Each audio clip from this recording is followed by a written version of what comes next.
Hi hello வணக்கம் மக்களே. இன்னைக்கு நம்ம ரிவ்யூ சேனலில் இட்லி கடை படத்தோட ரிவ்யூ தான் பார்க்க போகிறோம். படத்தோட ரிவ்யூ பார்க்க முன்னாடி ஆஸ் யூஷுவல் படத்தோட ஒன்லைன் ஸ்டோரி மட்டும் லைட்டாக டேஸ்ட் பண்ணிடுறேன்.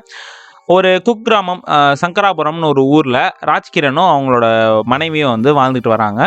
அவங்களுக்கு வந்து ஒரு பையன் பிறக்கிறான். அந்த பையனை வந்துட்டு ஒரு சின்ன இட்லி கடையை வச்சு அவரோட குடும்பத்தையே வந்து ராஜ்கிரன் வந்து நல்லா நடத்திட்டு வர்றாரு அப்படின்னு சொல்லலாம். அப்போ வந்துட்டு அவங்க பையன் வந்துட்டு நல்லா வளர்ந்து வந்து அவர் தான் நம்ம தனுஷ் நல்லா வளர்ந்து வந்து நம்ம இட்லி கடையை வந்துட்டு நிறைய பிரான்ச்சஸ் ஓப்பன் பண்ணி ஃபுல்லாக ஃபேமஸ் ஆக்கணும் அப்படின்ற ஒரு கனவோடு இருக்காரு. ஆனால் ராஜ்கிரனுக்கு வந்துட்டு இல்லை அதெல்லாம் வேணாம், நம்ம ஊரோடயே இருந்துக்கலாம் அப்படின்ற மாதிரி சொல்லிடுறாரு. தனுஷ் வந்துட்டு அதெல்லாம் பிடிக்காம நான் வந்து மெட்ராஸுக்கு போகிறேன், அங்கே போயிட்டு நிறைய வந்து சம்பாதிக்க போகிறேன், நம்மளோட இட்லி கடையை வந்து ஃபேமஸ் ஆக்க போகிறேன்னு சொல்லிட்டு கிளம்பி போயிடுறாரு. கட் பண்ணால் ஒரு 20 இயர்ஸ் கழிச்சு காட்டுறாங்க. இந்த மாதிரி வந்துட்டு தனுஷ் வந்துட்டு ஒரு பெரிய ஒரு ஏஎஃப்சி கம்பெனியில் வந்துட்டு பெரிய ஆளாக வந்துட்டு இருக்கார். ஸோ ஒரு நாள் வந்துட்டு அவருக்கு வந்து நியூஸ் வருது, இந்த மாதிரி வந்துட்டு அவங்க அப்பா வந்து இறந்துடுறாருன்னு. ஸோ அவங்க அப்பா வந்து இறந்தனால ஊருக்கு போய் பார்க்கலாம் அப்படின்னு வந்து கிளம்பி போகிறாரு. அதுக்கப்புறம் அவருக்கு என்ன ஆச்சு, தனுஷ் வந்துட்டு அவங்க அப்பாவை பார்த்தாரா இல்லையா, இறந்ததுக்கப்புறம் தனுஷோட வாழ்க்கை எப்படிலாம் மாறுச்சுன்றதான் அந்த படத்தோட மீதி கதை அப்படின்னு சொல்லலாம். நான் என்னவோ இட்லி சூட தான் பிறந்த மாதிரியே எனக்குள்ள ஒரு நினைப்பு. ஃபர்ஸ்ட் ஆஃப் ஆல் வந்துட்டு இந்த படத்தில் வந்துட்டு போத் பாசிட்டிவ் அண்ட் நெகட்டிவ். இந்த படத்துக்கு வந்துட்டு நெகட்டிவ் எக்கச்சக்கமாகவே இருக்குது. நான் ஃபர்ஸ்ட் ஆஃப் ஆல் இந்த படத்தில் வந்து பாசிட்டிவ்லேருந்து ஆரம்பிச்சிடறேன். ஸோ இந்த படத்தில் வந்துட்டு ஃபஸ்ட்டு பாசிட்டிவ் அப்படின்னு கேட்டிங்கன்னா ஜிவி பிரகாஷ். இந்த படத்தில் வந்துட்டு பாட்டு வந்துட்டு சூப்பராக போட்டிருக்காரு.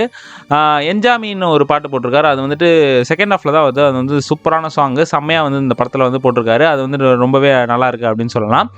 அதுக்கப்புறம் செகண்ட் பாசிட்டிவ் அப்படின்னு பார்த்தீங்கன்னா இந்த படத்தில் வந்து அருண் விஜய். இந்த படத்தில் வந்து ஒரு பயங்கரமான வந்துட்டு சிட்டியில் வாழ்கிற ஒரு பணக்கார பையன். அவன் வந்துட்டு ஒரு சின்ன ஒரு மனுஷனை வந்துட்டு எப்படி பாதிக்கிறான், அவன் வந்துட்டு எப்படிலாம் வந்துட்டு ஈகோயிஸ்டிக்காக இருக்கான் அப்படின்ற வந்து ஒரு பயங்கரமான ஒரு கேரக்டராக வந்து இந்த படத்தில் வந்து வில்லனாக நடிச்சிருக்காரு அருண் விஜய். ஸோ அருண் விஜய் இருக்கிற தாக்கங்கள் இருக்கிற அந்த சீன்ஸ் எல்லாமே வந்துட்டு இந்த படத்தை வந்து நல்லா பூஸ்ட் பண்ணி எங்கடா இது வந்துட்டு ஒரு போகுது அப்படின்ற ஒரு சுவாரஸ்யத்தை வந்து கூட்டு போகுது. ஸோ அருண் விஜய் வந்து இந்த படத்தை வந்து பயங்கரமான ஒரு ப்ளஸ் பாயிண்ட் அப்படின்னு சொல்லலாம். தேர்ட் பாசிட்டிவ் அப்படின்னு பார்த்தீங்கன்னா இந்த படத்தில் வந்து நித்யா மேனன் நடிச்சிருக்காங்க. அவங்களோட ஆக்டிங் வந்துட்டு சூப்பராக இருக்குது. இந்த படத்தில் வந்துட்டு நிறைய இடம் வந்துட்டு எமோஷ்னலாகவே தான் போயிட்டுருக்கோம். காமெடிகள் வந்து நிறையா வந்துட்டு நம்ம நித்யா மேனன் தான் கொடுப்பாங்க. ஸோ அதை வந்துட்டு இந்த படத்தில் வந்து செமையாக பண்ணியிருக்காங்க அப்படின்னு சொல்லலாம். ஸோ இந்த படத்தில் மியூசிக்கு, அதுக்கப்புறம் வந்து தனுஷோட ஆக்டிங் பற்றி சொல்லி ஆகணும். இந்த படத்தில் வந்துட்டு மற்ற படங்களை விட இந்த படத்தில் வந்து கொஞ்சம் செட்டில்டாக நடிச்சிருக்காரு. அதுவும் இல்லாமல் வந்துட்டு நிறையா வந்துட்டு சிரிக்கவே மாட்டுறாரு, அங்கங்கே தான் சிரிக்கிறாரு. ஸோ ஒரு மாதிரி வித்தியாசமான ஒரு ஆக்டிங் வந்து இந்த படத்தில் வந்து ட்ரை பண்ணியிருக்காரு அப்படின்னு சொல்லலாம். என்ஜாமி தந்தானே எல்லாமே என்ஜாமி தந்தானே. ஸோ இதெல்லாம் தான் பாசிட்டிவ். அதுக்கப்புறம் வந்துட்டு இந்த படத்தில் வந்துட்டு இந்த நாஸ்டாலஜிக்கலான திங்ஸ் எல்லாம் வந்துட்டு இந்த படத்தில் வந்து காமிக்கிறாங்க. நம்ம ஊருக்கு போனால் என்னெல்லாம் ஆகும் அப்படின்ற மாதிரி விஷயங்கள்லாம் காமிக்கிறாங்க. அதெல்லாம் வந்து சில பேருக்கு அந்த ஊர் சைடுலாம் வந்துட்டு எப்படிலாம் தெரியுமோ அதெல்லாம் வந்து இந்த படத்தில் காமிக்கிறாங்க. அதெல்லாம் வந்து நிறைய கனெக்ட் ஆச்சு. ஸோ இந்த நாஸ்டாலஜிக்கல் திங்ஸ் எல்லாம் வந்து இந்த படத்தோட பாசிட்டிவ் அப்படின்னு சொல்லலாம். ஸோ இதெல்லாம் வந்து இந்த படத்தோட பாசிட்டிவ். நெகட்டிவ் அப்படின்னு பார்த்தீங்கன்னா நிறைய எக்கச்சக்கமான நெகட்டிவ்ஸ் இருக்குது இந்த படத்தில். அதுக்கு முன்னாடி நான் விட்ட கேரக்டர்ஸ்லாம் பற்றி சொல்லிடுறேன். சத்யராஜ் பற்றி சொல்லி ஆகணும். இந்த படத்தில் வந்துட்டு ஒரு வித்தியாசமான ஒரு அப்பா ரோலாக நடிச்சிருக்காரு. அவரை பார்த்த உடனே எனக்கு வந்து இந்த மாதிரிலாம் ஒரு அப்பா இருக்காரா அப்படின்ற மாதிரி எனக்கு இரிட்டேட் தான் ஆச்சு. ஏன்னா நீங்கள் படத்தை பார்த்து தெரிஞ்சுக்கோங்க, அந்த மாதிரி ஒரு அப்பா கேரக்டர் வந்து எனக்கு பிடிக்கவே இல்லை. ஏன்னா அவரோட பையன் வந்து அருண் விஜய் சூப்பராக வளர்த்துருப்பாரு. அது வந்து நீங்கள் படத்தில் போய் தெரிஞ்சுக்கோங்க. ஸோ சத்யராஜ் வந்துட்டு அந்த மாதிரி இரிட்டேட்டிங்காக இருக்குது அப்படின்னு நான் சொல்கிறேன்னா அந்தளவுக்கு வந்துட்டு ஒரு நல்ல ஒரு ஆக்டிங் வந்து இந்த படத்தில் வந்து கொடுத்துருக்காரு அப்படின்னு சொல்லலாம். ஒரு வித்தியாசமான சத்யராஜ், ரொம்ப ஜாலியான அந்த மாதிரி சத்யராஜ் இல்லாமல் ஒரு பயங்கரமான ஒரு சீரியஸான ஒரு பொலைட்டான சத்யராஜ் வந்து இந்த படத்தில் வந்து நீங்கள் பார்ப்பீங்க அப்படின்னு சொல்லலாம். ஸோ ஷாலினி பாண்டே இந்த படத்தில் வந்து நடிச்சிருக்காங்க. அங்கங்கே தான் வராங்க, ஆனால் அவங்களோட பவர் வந்துட்டு நல்லா வந்து யூஸ் ஆகிருக்கு அப்படின்னு சொல்லலாம். கிளைமேக்ஸில் வந்துட்டு அவங்களோட கேரக்டர் தான் வந்துட்டு படத்தையே வந்துட்டு சேஞ்ச் பண்ணிடும். ஸோ அந்த மாதிரி ஒரு கேரக்டர் வந்து இந்த படத்தில் எடுத்திருக்காங்க. ஸோ இன்னும் கொஞ்சம் வந்து ஸ்க்ரீன் ப்ரெசன்ஸ் வந்து ஷாலினி பாண்டேக்கு கொடுத்துருக்கலாம். அதிகமாக கொடுத்துருந்தாங்கன்னா இன்னும் வந்து நல்லா இருந்திருக்கும் அப்படின்னு சொல்லுவேன். ஸோ இந்த படத்தில் வந்து பார்த்திபன் நடிச்சிருக்காரு. அவரோட ஆக்டிங் வந்துட்டு சூப்பராக இருக்குது. அவரும் வந்துட்டு அங்கங்கே தான் வராரு, ஆனால் எங்கெல்லாம் வராரோ அவர் சீன்லாம் வந்துட்டு கைத்தட்டுற மாதிரி அவ்வளோ சூப்பராக இருக்குது. காமெடியாக இருந்தாலும் சரி, அதே மாதிரி சில இடத்துலலாம் வந்துட்டு சில பஞ்செல்லாம் அடிப்பார், அதெல்லாம் வந்துட்டு பயங்கரமாகவே இருக்கும். ஸோ இதெல்லாம் வந்துட்டு இந்த கேரக்டர்ஸ் அப்படின்னு சொல்லலாம். ஸோ இந்த படத்தில் வந்து ஃபர்ஸ்ட் நெகட்டிவ் அப்படி என்னன்னு கேட்டிங்கன்னா இந்த படத்தோட ஸ்டோரி 2 லைன் ஸ்டோரிங்க. அதை வந்து 2.5 மணி நேரம் எடுத்திருக்காரு. இந்த படத்தை வந்து எதுக்கு இவ்வளோ லென்த்தாக எடுத்தார் அப்படின்ற மாதிரி எனக்கு ஒன்றுமே புரியல. ஃபர்ஸ்ட் ஹாஃப்லேயே வந்துட்டு கதை வந்து முடிஞ்சிருது. செகண்ட் ஹாஃபில் எப்படி தள்ள போகிறாரு அப்படின்ற ஒரு பயத்தோடயே வந்து இந்த படத்தை வந்து பார்த்துட்டே இருந்தேன். அருண் விஜய் அப்புறம் வந்துட்டு ஜிவி பிரகாஷோட மியூசிக் வச்சுட்டு செகண்ட் ஹாஃபை எப்படியோ ஓட்டிட்டாரு. அதுக்கப்புறம் நித்யாமனன் ரொமான்ஸ் சீன் ஒரு 2-3 வச்சுட்டு கிளைமேக்ஸ் வரைக்கும் வந்துடுறாரு. ஆனால் ஃபர்ஸ்ட் ஹாஃப்லேயே வந்துட்டு எனக்கு இந்த படம் வந்துட்டு ரொம்பவே வந்து ஸ்லோவாக ட்ராகியாக இருந்தது. இந்த படத்தோட செகண்ட் நெகட்டிவ் பார்த்தீங்கன்னா ஸ்க்ரீன் பிளே தான். ரொம்பவே ஸ்லோவாக டெட் ஸ்லோவாக இந்த படத்தை வந்து எழுதியிருக்காங்க அப்படின்னு சொல்லலாம். ஏன்னா ஃபர்ஸ்ட் ஹாஃப்லேயே வந்துட்டு ராஜ்கிரண் வந்துட்டு இறந்த மாதிரி இந்த படத்தில் வந்து காமிச்சிடுறாங்க. ஆனால் ராஜ்கிரனோட அந்த கேரக்டர் வந்துட்டு நமக்கு அவ்வளோவா கனெக்டே ஆகலை. இவர் வரத்துக்குள்ளே வந்துட்டு சாவடிச்சிருவாங்க. ஸோ தனுஷ் வந்துட்டு ஃபீல் பண்ணிக்கிட்டே இருப்பாரு தவிர அவரை தவிர ஆடியன்ஸுக்கு வந்துட்டு அந்த ஃபீலே வந்துட்டு இந்த படத்தில் வரலை அப்படின்னு சொல்லலாம். ஃபஸ்ட்லேருந்தே வந்துட்டு ஒரு மாதிரி அழுதுகிட்டே இருப்பாங்க.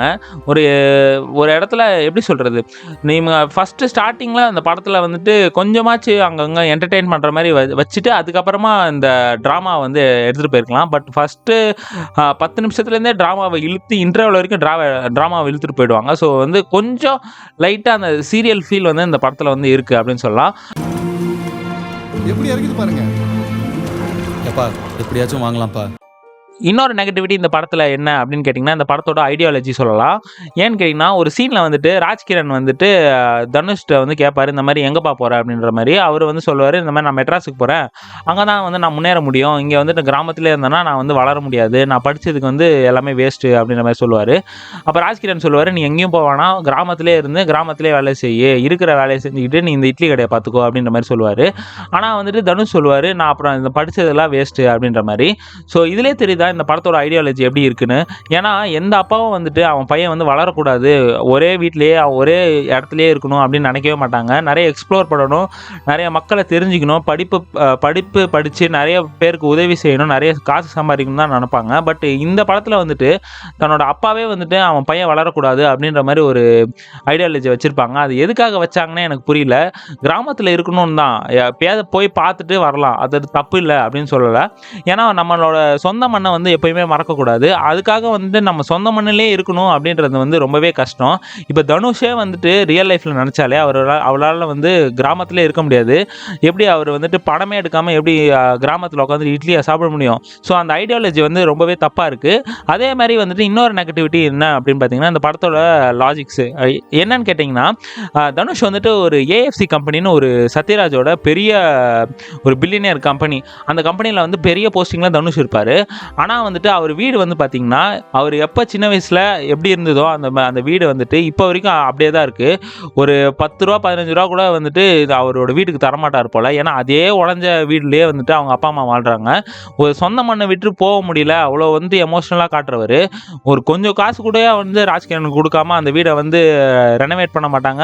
அந்தளவுக்கு வந்துட்டு ரொம்பவே ஒரு மாதிரி ரூடாக இருந்திருக்காரு தனுஷ் அப்படின்ற மாதிரி இந்த படத்தில் வந்து காமிச்சிருக்காங்க. அந்த இட்லி கடையை சரி பண்ணலாம் கூட பரவாயில்ல, தன்னோட அப்பாவோட வீடு எப்படி இருக்குது, அம்மாவோட வீடு எப்படி இருக்குன்னு கூட கண்டுக்காமல் இருப்பார்.